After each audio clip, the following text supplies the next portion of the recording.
problème a une solution et chaque déception peut nous rapprocher de nos vraies aspirations. Ne perdez jamais espoir, mesdames et messieurs. Bonjour à tous, bon réveil matinal et bienvenue sur Fonasuba, votre rendez-vous matinal d'information et de divertissement sur Esaü Télévision. Très heureux de vous retrouver encore une fois ce mardi à suivre d'un instant à l'autre Boulou Info avec Elisabeth Iladia au sommet de ce matinal. Le ministère du Tourisme, de la Culture et des Arts organise des séances de casting pour le recrutement des encadreurs culturels en avril 2025 en République démocratique du Congo RDC. Les consultations pour la formation d'un gouvernement d'union nationale débutent sous tension. Un premier signe d'apaisement dans les relations entre le Niger et le Paris après la déclaration, autant pour moi, du président algérien Abdelmadjid Tebboune. Dans la Minute Sport de ce matin, le Bénin et l'Afrique du Sud s'affrontent ce mardi pour le compte de la 6e journée des éliminatoires de la Coupe du Monde 2026. Le Beyroutem Challenge Cup Niki 2025 vient à grands pas.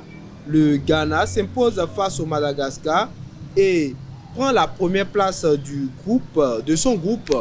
Après Boulou Info et la Minute Sport, on va poursuivre avec l'astuce santé. Pour ce matin, les altitudes à adopter pour éviter le rhume, ce qui va meubler l'astuce santé. Dans l'artiste du jour de ce matin, Elvika Umbetoro nous donnera les détails, la biographie de l'artiste Inès Mpo. Et pour boucler la Minute Sport et pour boucler Fonasuba autant pour moi, je vous invite à suivre, parlons avec nos différents intervenants. On démarre sans plus tarder avec Boulou Info et la Minute Sport.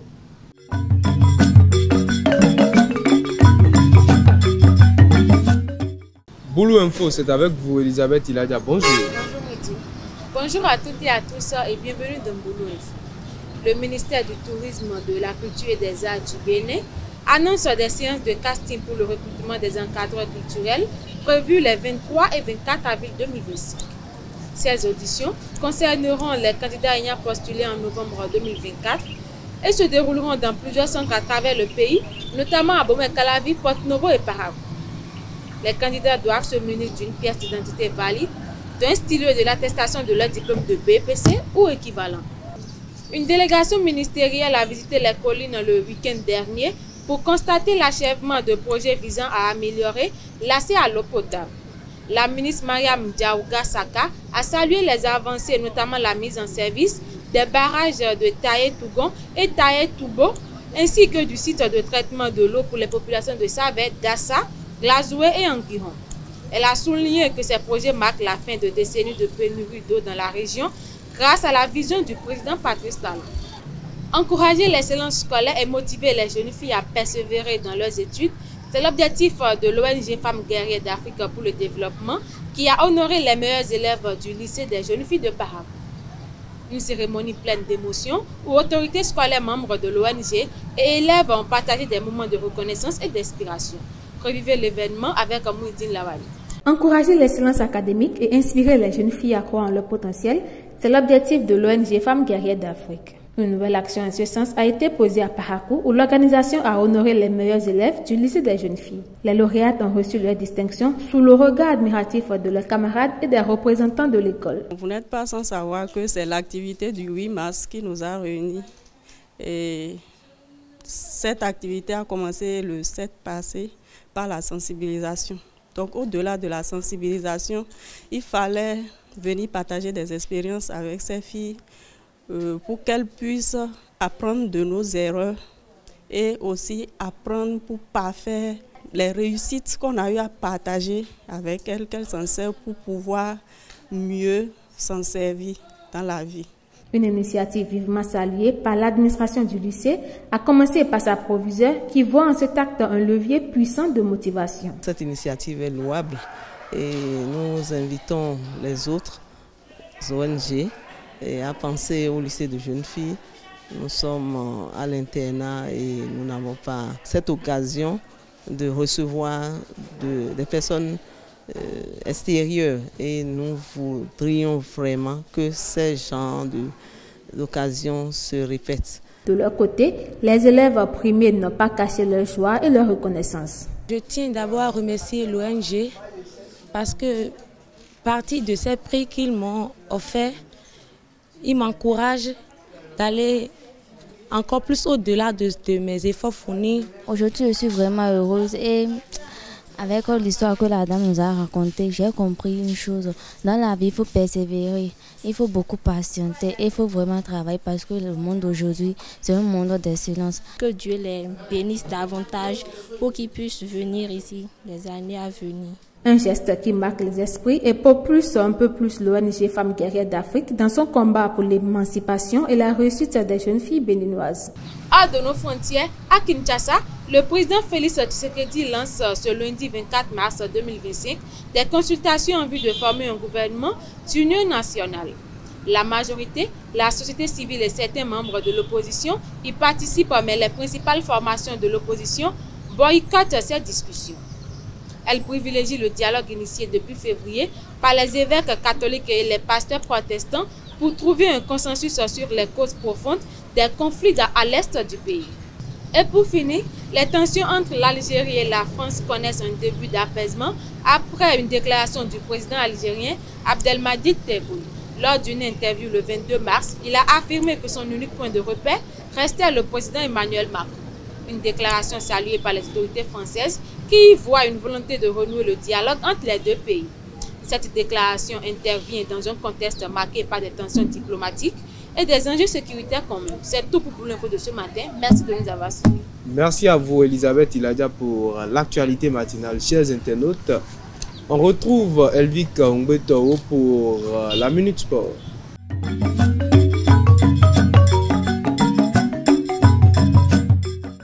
Elvic Ngbeto, bonjour. Bonjour, la Minute Sport, c'est avec vous. Amis internautes des télé, bonjour. Le Bénin et l'Afrique du Sud se retrouveront ce mardi 25 mars 2025 au stade Félix Houphouët-Boigny à Abidjan pour le compte de la 6e journée des éliminatoires de la Coupe du Monde FIFA 2026. Un duel au sommet opposant le leader du groupe C à son dauphin. Le coup d'envoi est prévu à 16h. Ce sera la 3e confrontation entre les deux nations. Lors des deux précédents affrontements, l'Afrique du Sud a imposé sa suprématie avec 2 victoires inscrivant 4 buts contre un seul but pour le Bénin. L'acte 3 du plus grand événement sportif et culturel du Bénin se prépare. L'édition 2025 du Baritem Challenge Cup de Mickey aura lieu du 28 juillet 2025 au 30 août 2025. Un événement qui grandit chaque jour et met en lumière le Baritem. Le BBC Mickey 2025, c'est 32 équipes amateurs pour un tournoi international sensationnel. Association Génération de Solidarité de Valentine Clotoé a renoué avec la victoire le lundi 24 mars 2025 en clôture de la 21e journée de la 2e division féminine marocaine. Face à l'Union sportive Yacoub El Mansour, l'Amazon et ses partenaires l'ont emporté sur un score de 1-0. Titulaire, la milieu de terrain béninoise a été remplacée à un quart d'heure de la fin de la rencontre. Son club est crédité de 37 points et occupe la 5e place au classement avec un match en moins. À l'approche des gymnasiades U15 2025 qui se dérouleront en Serbie du 4 au 11 avril, les jeunes athlètes béninois intensifient leur préparation. Après un premier camp d'entraînement à Grand Popo, à Bomé-Calavi et Cotonou, ils ont débuté le dimanche 23 mars 2025 le deuxième stage à Cotonou et Ouida. Ce stage vise à peaufiner leurs conditions physiques et mentales avec cette compétition. Au total, 32 athlètes se préparent dans 5 disciplines que sont le basketball, le beach volley, le badminton, le tennis et l'athlétisme. Et pour boucler la Minute Sport, en éliminatoire de la Coupe du Monde, le Ghana s'impose 3-0 face au Madagascar grâce à Partey et Kudus. Cette victoire permet au Ghana de prendre la tête de son groupe de qualification pour la Coupe du Monde 2026 avec 15 points devant le Madagascar qui a 10 points et le Mali qui se retrouve à 9 points. C'est tout pour la Minute Sport. Merci à vous, Elvic Ngbeto, pour la Minute Sport de ce matin. Vous restez avec moi. Chers internautes, à présent, on passe à l'astuce santé avec Sylvie Dédéou.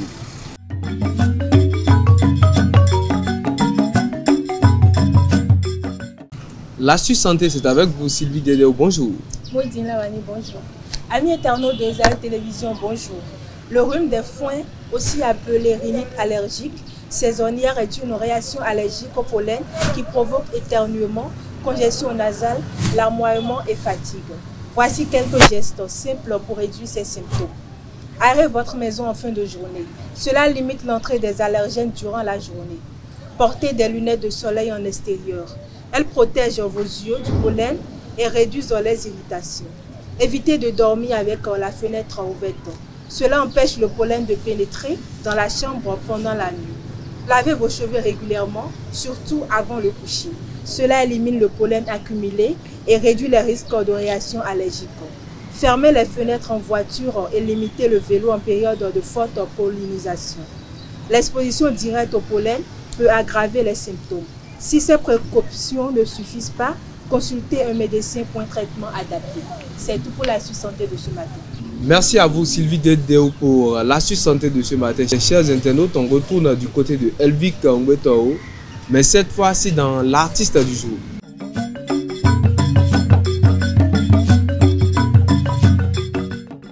Inès Mpo, l'artiste du jour, c'est également avec vous, Elvic Ngwetao. Bonjour à nouveau. Bonjour à nouveau, Maudine Lawani. Amis internautes de Zahel Télé, bonjour à nouveau. Dans un paysage médiatique béninois, Inès Mpo se distingue par son dynamisme et son engagement en faveur de la valorisation des femmes et du journalisme. Animatrice, elle joue un rôle clé de la mise en lumière des problématiques sociales et des réussites féminines. Grâce à son parcours et à sa présence à l'écran, Inès Mpo s'est imposée comme une journaliste de référence. Artiste clé du développement, elle aborde des sujets variés qui touchent la société béninoise, mettant en avant les défis et les succès des femmes à travers des témoignages inspirants. C'est tout pour l'artiste. Merci à vous, Elvic Ngwetao, pour l'artiste du jour. Chers internautes, voilà, nous sommes à la fin de Fona Soba de ce matin. Merci d'être restés avec nous jusqu'au bout. À très bientôt.